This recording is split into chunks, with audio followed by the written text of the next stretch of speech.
Assalamualaikum warahmatullahi wabarakatuh. Selamat malam Mas dan Mbak. Penonton saya Adil lagi berlangganan ini dengan NIM 0025124 dari kelompok B7. Pada kesempatan malam kali ini saya akan melaporkan laporan ATOMI blok titik 2.1 berkaitan dengan OGF, OGM, dan Europoetika. Yang pertama, laporan pertama, saat menjadi panitia lomba lari 17 Agustus, Dapri melihat salah satu peserta laki-laki mengalami nyeri hebat pada daerah skrotum setelah terjatuh. Untuk pertanyaannya, A. Jelaskan anatomi penis, skrotum, dan testis. B. Jelaskan jalur perjalanan sperma dari testis hingga keluar melalui ostium uretra eksternum. Dan C. Jelaskan kemungkinan perbedaan anatomi dan klinis dari keluhan pada skenario tersebut, terutama yang mengarah ke torsio testis, varikokel, dan pembesaran prostat.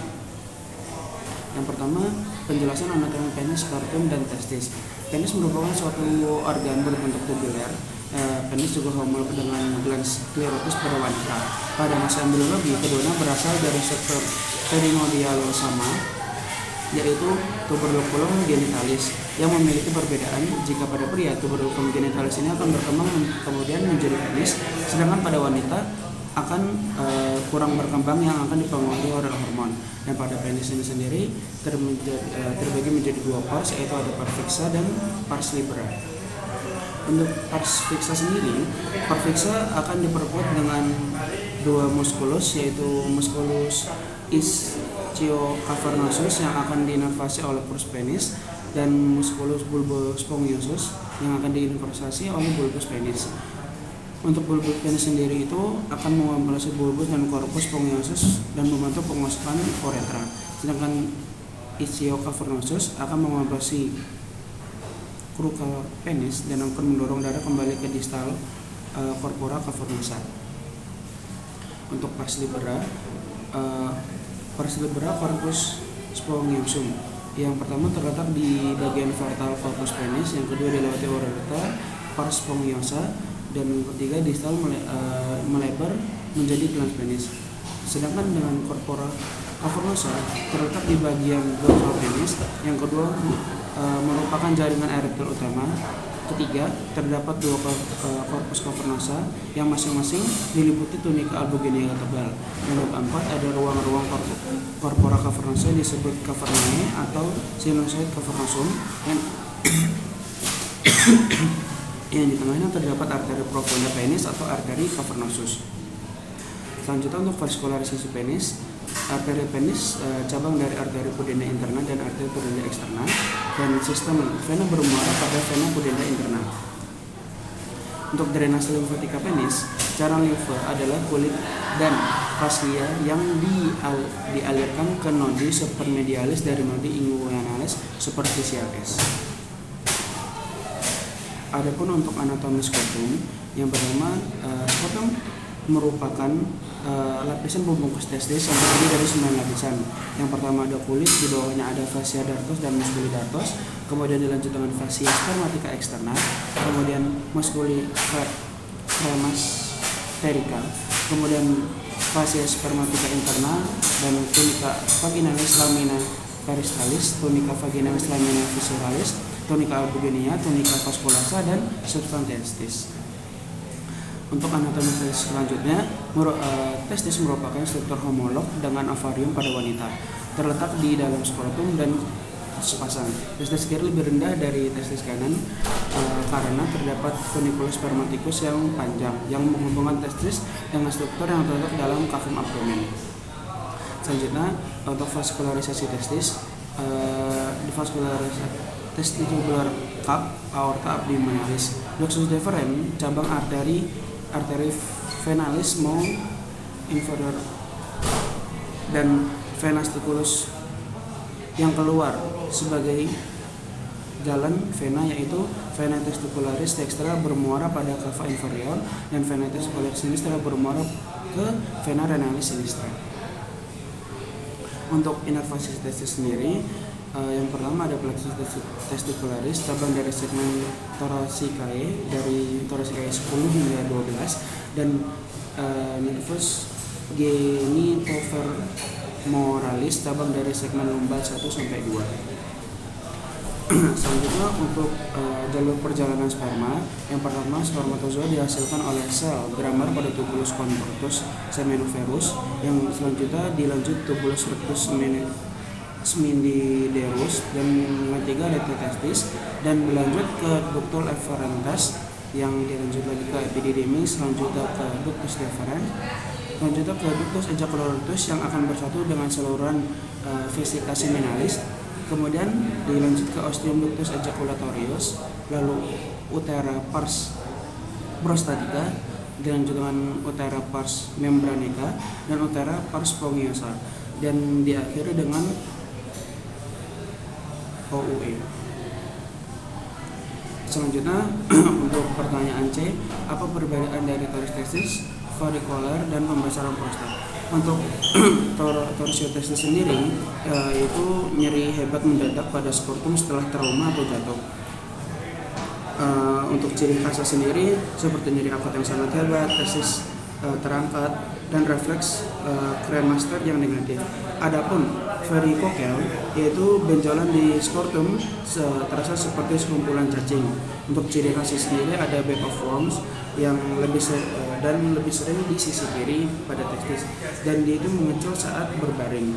Yang ketiga ada pembelasan prostat atau BPH, yaitu sering bolak-balik ke toilet dan sulit buang air kecil. Untuk gejala khasnya itu ada frekuensi meningkat, hesitansi, aliran lemah, dan nokturia. Selanjutnya saya akan melanjutkan ke laporan yang kedua. Saat camping, Miko sudah menahan kencing sejak sore karena toiletnya antri panjang. Malam ia mengeluh nyeri pinggang dan berjalan ke bawah. Yang A, jelaskan pembagian organ sistem uropoietika dan fungsi umum masing-masing organ. Dan B, jelaskan alur perjalanan urin mulai dari ren hingga keluar melalui utera, serta sebutkan bagian-bagian penting yang dilalui. Untuk pembagian organ sistem uropoietika dan fungsinya, yang pertama ada ren. Ren memiliki 4 fungsi. Untuk fungsi ekresinya sendiri menyaring darah dengan membuang sisa-sisa zat metabolit, zat kimia asing, dan zat yang tidak diperlukan oleh tubuh. Untuk filtrasinya menyaring darah dan memulai proses membuahkan urin. Untuk fungsi regulasinya untuk mengatur keseimbangan pH tubuh, volume, dan komposisi cairan dari tubuh. Dan fungsi sekresinya untuk mensekresikan hormon-hormon yang ada. Selanjutnya organ kedua ada ureter, adalah saluran muskular berbentuk tabung dari ren ke fascia posterior vesica urinaria. Ureter masuk ke apertura pelvi superior dan berjalan ke arah anterior, merupakan percabangan dari arteri iliaca communis, lalu ke arah lateral sepanjang dinding dan dasar pelvis, kemudian masuk ke vesica urinaria dalam posisi miring untuk mencegah reflux urin ke ureter pada saat vesica urinaria penuh. Di dalam pelvis itu sendiri, ureter disilang oleh ductus deferens pada pria dan arteri uterina pada wanita. Selanjutnya ada vesica urinaria, adalah satu kantung muskulus membranosa yang berfungsi untuk menampung urin. Berada pada kafum pelvis saat kondisi kosong dan mengembang ke arah superior hingga kafum abdomen saat vesica urinaria ini penuh. Dan bentuk dari vesica urinaria seperti piramida yang memiliki apex, basis, dan satu fascia superior dan 2 fascia inferolateral. Selanjutnya organ ketiga ada uretra, yaitu saluran yang berawal dari testis vesica urinaria hingga ostium uretra eksternal. Untuk fungsi utamanya untuk jalur pembuangan urin, saluran reproduksi pria, dan kontrol buang air kecil. Selanjutnya alur perjalanan urin. Alur perjalanan urin mulai dari nephron, kemudian masuk ke tubulus contortus proximal, dilanjut ke tubulus descendens Ansa-Henle, kemudian memasuki medula membentuk lengkungan atau loop, dan kemudian masuk ke tubulus ascendens Ansa-Henle, dilanjut ke tubulus collectivus distal, dan masuk ke tubulus collectivus. Setelah dari ductus collectivus akan masuk ke papilla renalis, sacchalis minor, sacchalis mayor, perfes renalis, dan akan berakhir di ureter. Selanjutnya Untuk laporan ketiga, di ruang persalinan seorang ibu sedang dalam proses persalinan. Bidan menilai penurunan kepala janin dengan bidang Hodge, memperhatikan bentuk pelvis, lalu mempertimbangkan tindakan episiotomi agar robekan peritoneum tidak meluas. A.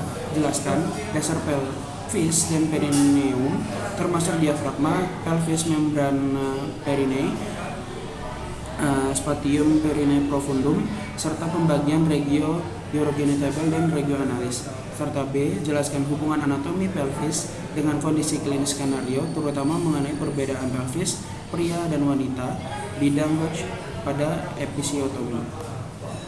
Untuk dasar pelvis dan perineum, diafragma pelvis, yaitu adalah lapisan otot yang membentuk dasar panggul dan akan menyokong rongga pelvis, terdiri dari musculi levator ani yang terdiri dari pubococcygeus, puborectalis, dan ilicoccygeus. Dan yang kedua terdapat musculi coccygeus yang berfungsi untuk menopang organ yang ada di pelvis, terus mengontrol kotinesia urin dan feses, dan juga berperan dalam relaksasi dan peragangan saat persalinan. Selanjutnya ada membrana perineum dan spatium perineum profundum, yaitu keduanya merupakan lapisan fascia tebal berbentuk segitiga yang berada pada bawah diafragma pelvis atau trigonum urogenital, yang berfungsi untuk menopang organ urogenital, tempat perlekatan otot perineum, dan membatasi ruang perineum menjadi dua. Yang A ada spatium profundum dan B yang ada spatium superficiale. Selanjutnya untuk mendukung fungsi urinaria dan stabilitas struktur urogenital. Selanjutnya ada regio urogenitale dan regio analis. Untuk regio urogenitale itu berbentuk segitiga yang berisi uretra, vagina, otot peritoneum, kelenjar pada wanita yang berfungsi pada persalinan untuk robekan atau episiotomi. Adapun regio analis juga berbentuk segitiga yang berisi anus, kanalis analis, musculus sphincter ani externus, dan fossa isthioanalis yang berfungsi untuk mengontrol defeksasi dan memberikan ruang ekspansi saat defeksasi dan persalinan. Selanjutnya untuk perbedaan pelvis pria dan wanita. Yang pertama ada diaphragma pelvis. Untuk wanita berbentuk bulat dan pria seperti jantung. Untuk exitus pelvis, wanita luas dan pria itu sempit. Dan untuk os sacrum itu pada wanita pendek, luas, dan kurang melengkung, sedangkan pada pria panjang, sempit, melengkung ke depan. Dan untuk os coccygeus itu pada wanita lentur, dan sedangkan pada pria itu kuat. Dan os iliumnya pada wanita itu akan miring ke arah lateral, dan pria itu agak lebih tegak daripada yang wanita. Untuk kavitas pelvisnya itu dangkal dan luas, sedangkan pada pria itu dalam dan sempit. Untuk tulang pelvisnya sendiri itu tipis dan tidak kuat, adapun pada pria itu tebal dan kuat. Untuk arcus pubisnya itu akan membulat pada wanita dan akan sempit pada pria. Untuk foramen obturatum untuk pada wanita ada trigular kecil dan pada pria ada trigular lebar. Acetabulumnya pada wanita itu berbentuk kecil dan pada pria itu luas. Dan incisura icediaca pada wanita itu luas dan dangkal, sedangkan pada pria itu sempit dan dalam. Dan spina icediaca pada wanita tidak menonjol dan pada pria itu akan menonjol. Selanjutnya untuk perbandingan bidang Hodge 1 yang akan ditarik setinggi adipus pelvis, dan bidang Hodge 2 yang akan ditarik melalui tepi bawah simplicis os pubis dan sejajar dengan bidang Hodge 1. Bidang Hodge 3 yang ditarik setinggi spina icediaca dan sejajar dengan bidang Hodge 1 dan 2. Bidang Hodge 4 yang ditarik setinggi os coccygeus dan sejajar dengan bidang Hodge 1, 2, dan 3. Selanjutnya ada episiotomi. Peran pelvis sebagai jalan lahir, khususnya bagian outlet panggung dan jaringan peritoneum, perineum yang harus meregang maksimal saat kepala janin turun. Meskipun perkusanitas secara anatomis lebih lebar dan adaptif, pada fase akhir persalinan, tekanan dari kepala janin dapat melebihi kapasitas elastis jaringan perineum sehingga beresiko terjadinya ruptur spontan yang tidak terkontrol, terutama jika terdapat faktor seperti janin yang besar, persalinan yang lama, atau kekakuan pada jaringan. Mungkin itu saja laporan yang bisa saya sampaikan pada kesempatan kali ini. Kurang lebihnya mohon maaf. Wassalamualaikum warahmatullahi wabarakatuh.